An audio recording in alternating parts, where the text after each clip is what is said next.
नमस्कार, कैसे हैं आप सब फ्रेंड्स। आज जो है सलवार का हमारा लास्ट एपिसोड होगा। ये लास्ट टाइम मैंने आपको बेल्ट लगाना बताया था और आज जो है हम इसके पौंचे बनाना बताएंगे। तो पौंचों के लिए देखिए हम नीचे से पौंचा नाप लेते हैं क्योंकि अब हमें इसके लिए बुकरम काटनी है और कपड़ा काटना है। तो ये देखिए यहाँ से यहाँ मैं पौंचा नाप लेती हूँ। ये 17 इंच के करीब आ रहा है। तो बुकरम जो है हमें एक आध इंच ज़्यादा लेनी है क्योंकि ऊपर जो है तिरछा बढ़ जाता है, तो इसलिए हमें बुकरम को थोड़ा ज़्यादा लेके चलना है। तो ये हम बुकरम काट लेते हैं। बुकरम जो है हमारा 17 इंच आ गया है, 17। तो अब जो है हम 18 इंच की बुकरम काटेंगे। 2 पीस बुकरम के काटनी है दोनों पौंचों के लिए। तो ये जो है आप प्रेसिंग वाली बुकरम इस तरह से ले सकती हैं। ये 18 के मैंने 2 पीस लिए हैं। ये इस तरह की मार्केट में इजीली अवेलेबल हो जाती है। इससे क्या है, पौंचे बहुत अच्छे होते हैं, प्रेस हो जाती है तो एकदम से कपड़े के साथ ये चिपक जाती है, तो हमारी पौंचों की फिनिशिंग बहुत अच्छी आती है। ये मैंने 2 पौंचों के लिए बुकरम ले ली है और इससे 1 इंच लंबाई में, जितनी हमारी ये चौड़ाई है उससे 1 इंच लंबाई में हमें कपड़ा लेके एक्स्ट्रा, और फिर हमें इसको प्रेस करना है।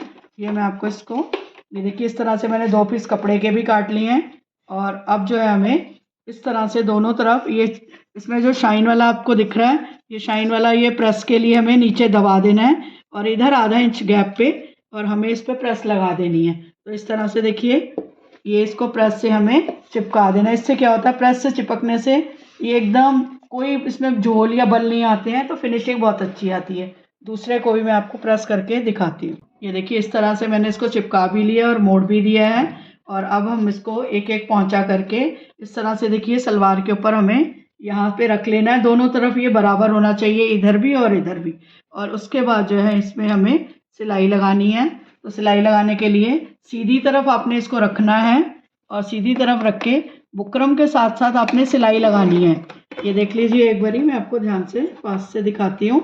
इस तरह से आपने क्या करना है, इस तरह से रखते हुए ये देखिए बुकरम के साथ साथ, और ये इस बात का ध्यान रखना है कि हमें सीधी तरफ रखना है इस बुकरम को, क्योंकि जो है ये हमारा अंदर की साइड जाएगी तो उल्टी तरफ अंदर फोल्ड हो जाएगी और फिर हम सीधी तरफ से इसको बनाएंगे। और इस तरह से देखिए बिल्कुल सिलाई के साथ साथ हमें दोनों को जोड़ लेना है। ये देखिए इस तरह से मैंने दूसरा पौंचा भी जोड़ लिया है।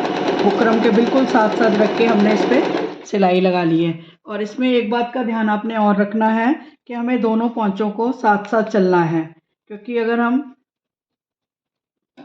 ये देखिए मैंने दोनों जोड़ लिए हैं और जो ये कपड़ा मैंने इस तरफ प्रेस करके अंदर मोड़ दिया था, अब हम इस पर भी सिलाई लगा लेंगे। दोनों साइड पे हमें इसी तरह सिलाई लगा लेनी है। ये मैं आपको सिलाई लगा के दोनों बताती हूँ। ये देखिए मैंने दूसरी तरफ भी सिलाई लगा ली है। और इसमें मैं आपको बता रही थी कि आपको दोनों पौंचों को एक साथ बनाना है। और इस बात का ध्यान रखना है कि जब स्टार्टिंग में आप अगर इस तरफ से स्टार्ट कर रही हैं तो ये हमेशा सारी सिलाइयाँ आपकी इसी तरफ जानी चाहिए। अगर आप एक बार इधर से और एक बार इधर से लगाएंगी तो आपके पौंचे में झोल बहुत आएगा। अब देखिए कितनी फिनिशिंग से हमारा ये लगा है। तो इस बात का आपको ज़रूरी ध्यान रखना है कि आपको दोनों पौंचे साथ साथ बनाने हैं। और अब देखिए इसको मैंने अंदर पूरा मोड़ दिया है और अब हमें सीधी तरफ से पहले नीचे की तरफ एक टॉप सीम लगा देनी है। ये देखिए इस तरह से ऐसे हाथ रखते हुए हमें सीधी तरफ टॉप सीम लगानी है, तो जिससे कि हमारा बिल्कुल झोल नहीं आएगा और पौंचा बहुत सफाई से बनेगा। इस तरह से हमें दोनों में किनारे किनारे सिलाई लगा के मैं आपको आगे बताती हूँ। ये देखिए इस तरह से दोनों पे मैंने टॉप सीम लगा दिया है। अब पिछले वाले को इस तरह से हमें धागा काट लेना है और धागा काटने के बाद ये देखिए अब हमें इसको दोबारा से फिर वहीं से स्टार्ट करना है जहाँ से हमने इसको पहले स्टार्ट किया था। ये देखिए इस तरह से अब हमें इस तरफ हमने सिलाई लगा दी थी, अब हमें ऊपर की तरफ भी पहले किनारे पे एक सिलाई लगा लेनी है। दोनों तरफ सिलाई लगाने के बाद बीच में आप चाहें तो कोई भी डिज़ाइन ड्रॉ करके, ये देखिए इधर बुकरम आपको नहीं दिख रही है तो आपने क्या करना है, यहाँ हाथ रखना है और इसके साथ साथ आपको पता रहेगा कि मुझे सिलाई कैसे लगानी है। ये देखिए इस तरह से, क्योंकि मोटा होता है तो उसमें बड़ा आराम से पता लगता है। नहीं तो आप कच्चा भी कर सकती हैं, क्योंकि बिगनर्स हैं तो आपको बनाने के लिए दिक्कत आ रही है तो आप क्या करेंगी कि इसमें जो है ऊपर से आप कच्चा कर लीजिए। उल्टी तरफ से कच्चा करके आप सीधी तरफ जब सिलाई लगाएंगी तो बड़ी सफाई से, ये देखिए इस तरह झोल आने की रहती है तो आपने इसको हाथ से ऐसे पकड़ के रखना है और इस तरह से हमें किनारे किनारे दोनों में सिलाई लगा देनी है। मैं दूसरी तरफ भी आपको सिलाई लगा के दिखाती हूँ। ये देखिए मैंने ऊपर में इस तरह से इधर भी सिलाई लगा ले ली है और उसके बाद ये देखिए इस तरह से ही हमें बारी बारी दोनों पोंचों को साथ साथ बनाते हुए जाना है। और अब हमने क्या करना है, इसमें एक पैर जितनी सिलाई लगाएंगे हम नीचे और एक पैर जितनी सिलाई हम ऊपर लगाएंगे। ये पैर का डिस्टेंस देखिए ये होता है, तो इस पैर के डिस्टेंस से आपको पता रहेगा कि मुझे सीधी सिलाई कैसे लगानी है। ये देखिए कपड़े के साथ साथ मैं किनारे किनारे में ये देखिए साथ साथ चल रही हूँ, तो इससे पता लग रहा है कि मैं पैर की सिलाई लगा रही हूँ। हमें दोनों तरफ ऊपर और नीचे इसी तरह से इस फुट के हिसाब से सिलाई लगाते हुए चले जाना है। मैं दोनों तरफ आपको सिलाई लगा के दिखाती हूँ। ये देखिए अब दोनों तरफ मैंने पैर जितनी सिलाई लगा ली है और अब हम इसमें जो है ये देखिए दोनों तरफ मैंने पैर जितनी सिलाई लगा दी है और अब हम इसमें जो है जिगजैग करेंगे। तो जिगजैग करने के लिए मैं आपको बताती हूँ कि कैसे आपको मशीन को स्लो और हाथ को तेज़ चलाते हुए जिगजैग बनानी है। वैसे तो ये वाइट मशीन है, मैं इससे डिज़ाइन भी फिक्स करके बना सकती थी, लेकिन बिगनर्स और हर किसी के पास नहीं होती है, तो उसके लिए हमें ब्लैक मशीन के हिसाब से ही काम करना है। तो ये देखिए यहाँ से आपको ऐसे कपड़े को पकड़ लेना है और मशीन को स्लो चलाते हुए कपड़े को देखिए इस तरह से फास्ट आपको चलना है, इस तरह से गोल करते हुए।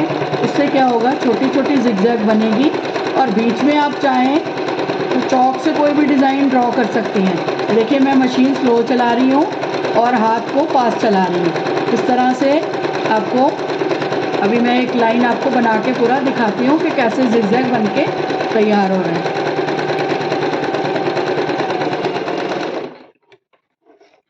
ये देखिए इस तरह से हमारा छोटा जिगजैग बन के तैयार होगा। और अब मैं चारों लाइनों में आपको जिगजैग करके दिखाती हूँ और फिर बीच में हम चौक से डिज़ाइन बनाएंगे और उसमें आप कोई भी किसी तरह का डिज़ाइन बना सकते हैं। ये देखिए ये मेरी चारों लाइनों में जिगजैग हो गया ऊपर नीचे। आप ध्यान से देखिए कि कैसे, देखिए मैं इस तरीके से इसको धीरे धीरे जिगजैग बना रही हूँ। थोड़ा मुश्किल होता है स्टार्टिंग में, लेकिन 2 से 3 सलवारों में आप कर लेंगी तो आपको दिक्कत नहीं आएगी। ये देखिए इस तरह से अब हमारा ये दोनों लाइनें जिगजैग की बन के कम्प्लीट हो गई हैं। और अब मैं इसमें आपको डिज़ाइन ड्रॉ करके बताती हूँ कि कैसे डिज़ाइन हम बना सकते हैं। अभी क्या है, स्टार्टिंग है, तो मैं ज़्यादा मुश्किल डिज़ाइन नहीं बताऊँगी। इसमें जो है ये देखिए इस तरह से सीधी सीधी लाइनें डाल के हम 2-2 इंच के गैप पे इस तरह से निशान लगा सकते हैं। निशान लगाने से क्या है, आप एकदम बराबर कर पाएंगी। आप इंची टेप से निशान लगाइए और इस तरह से सीधी सीधी सिलाइयाँ इस तरह से आप लगाएंगी। ये दोनों पोंचों में हम निशान लगा के, ये देखिए मैं आपको बना के दिखाती हूँ।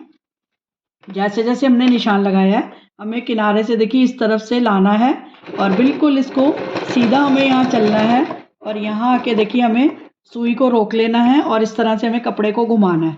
और अब हमें यहाँ पे सीधा आ जाना है और इस तरह से ही हमें, ये देखिए इस तरह से अब यहाँ आ गए हम। यहाँ आके भी इस तरह से हमें सुई अंदर ही रहेगी और आप फुट को उठा के और इसको घुमा देंगी। और उसके बाद हम इसी तरह से, ये एक बार मैं आपको और दिखा देती हूँ, बिल्कुल पास आके देखिए ये इस तरह से सुई को अंदर रखना है और इस तरह से हमें इसको सारे डिज़ाइन को बनाते जाना है।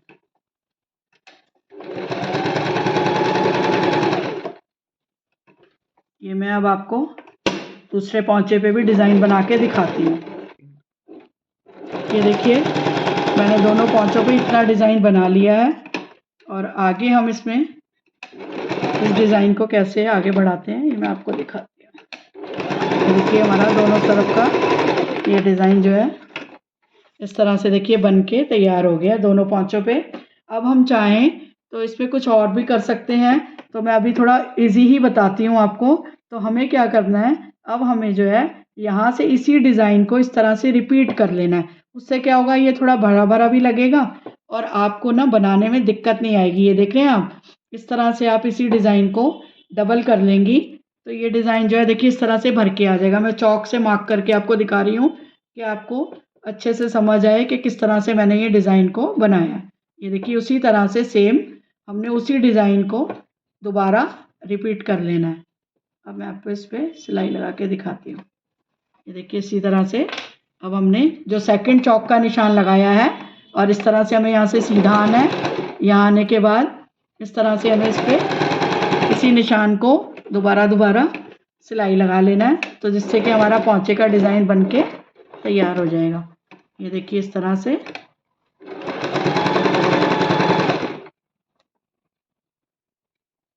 देखिए इस तरह से ये हम सेकंड डिज़ाइन पे भी इस तरह से ही बनाते जाएंगे। ये देख लीजिए आप, मैंने पहले ब्लू से लगाया था और अब पिंक से लगाया है, तो पिंक वाले पे हमें अब सिलाई लगाते जाना है इस तरह से। तो हमारा जो है पोंचा ये बनके तैयार हो जाएगा। ये देखिए आप, दोनों तरफ सिलाई के पास हमें आते जाना है और जो मैंने निशान ड्रॉ किए है, आप चाहें तो कोई और डिज़ाइन भी बना सकती हैं, लेकिन ये इजी है, सीधी सीधी सिलाइयाँ हैं, तो न्यू बिगनर्स को चलाने में दिक्कत नहीं आएगी। ये पोंचा कंप्लीट हो चुका है, अब मैं आपको दूसरा भी बना के दिखाती हूँ। पोंचे हमारे बनके तैयार हो चुके हैं, ये मैं आपको दिखा देती हूँ। इस तरह से देखिए, ये पोंचा भी बन गया हमारा और ये वाला पोंचा भी बन गया है। तो अब हमें जो है इस पे सिलाई लगानी है। तो ये आप सिलाई देख रहे हैं, जो हमारी पोंचे की सिलाई है और इधर भी पोंचे की सिलाई, इन सिलाइयों को दोनों हमें यहाँ मिला लेना है। मिलाने के बाद हमें ये पोंचा कितना तैयार पहनना है वो आपकी मर्ज़ी पे है। तो मुझे 6.5 पोंचा रखना है इसमें, तो मैं 6.5 पोंचा इंची टेप से नाप के इस पर निशान लगा लूँगी। ये देखिए इस तरह से 6.5 पे मुझे निशान लगा लेना है। यहाँ 6.5 पे निशान आ गया है। ये चीज़ आपको ज़रूर ध्यान रखनी है कि दोनों पोंचों की ये सिलाई को आपने ज़रूर मिलाना है। अगर आप नहीं मिलाएंगी तो सलवार पहनते वक्त घूमेगी। और इसको जो देखिए 6.5 से ये अब इस तरह से तिरछा करते हुए हमें यहाँ पे सिलाई लगा लेनी है। सिलाई जो है हमें यहाँ से पकड़ते हुए, ये देखिए यहाँ से पकड़ते हुए हमें सेंटर आसन तक लगानी है और ऐसे ही फिर हमें दूसरी तरफ लगानी है। एक ही बार में दोनों तरफ नहीं लगानी है सिलाई, उससे क्या होता है चलते वक्त पोंचा जो है दिक्कत करता है। तो ये देखिए इस तरह से मैं, जहाँ पे मैंने पोंचे का निशान लगाया है वहाँ जो है हमें इन दोनों कपड़ों को पकड़ते हुए आगे और पीछे वाले को हमें इसको सिलते जाना है। और धीरे धीरे हमें, आप चाहें तो पुट्टे से भी लाइन लगा सकती हैं, क्योंकि आपको पहली बार में, ये देखिए इस तरह से अब हमें धीरे धीरे पकड़ते हुए, ये देखिए मैं चौक से आपको निशान लगा के बता रही हूँ, ब्लैक कलर है, इस तरह से आपने इसको सिलाई लगाते चले जाना है। ये हमें आसन तक आ जाना है और फिर ऐसे ही सेम हमें दूसरे पैर पे भी लगाना है। ये देखिए इस तरह से ये सेंटर पॉइंट है, इन दोनों सेंटर्स को हमें पकड़ते हुए और सिलाई को हमें लगा लेना है। ये सिलाई मैं यहाँ तक लगा के दिखाती हूँ आपको। ये देखिए मैंने दूसरी तरफ भी आधी आधी सिलाई लगा के अब इन सिलाइयों को हमने यहाँ पे ऐसे उतार देना है। और अब हमें जो है इसमें पूरे से एक सिलाई और लगानी है। और कई बार क्या होता है, ये तिरछा होने की वजह से ऐसे टूटता है, तो आप एक बार खींच के ऐसे देख लेंगी। अगर नहीं टूट रहा है तो आप इसी सिलाई पे एक सिलाई पूरे में और लगा लीजिए। ये देखिए मैंने दूसरी सिलाई भी लगा ली है और इस तरह से ये हमारी, मैं अब आपको सीधा करके दिखा देती हूँ कि किस तरह से हमारी इसकी सलवार की शेप आई है। देखिए इस तरह से एक्स्ट्रा कपड़ा जो है हम अंदर से काट देंगे, जितना हमें रखना है 1 इंच का मार्जिन हम रख लेंगे। और ये देखिए इस तरह से हमारे पोंचे बनके तैयार हो गए हैं। और आज के लिए इतना ही, अब हम नेक्स्ट वीडियो में मिलेंगे। Thank you for watching.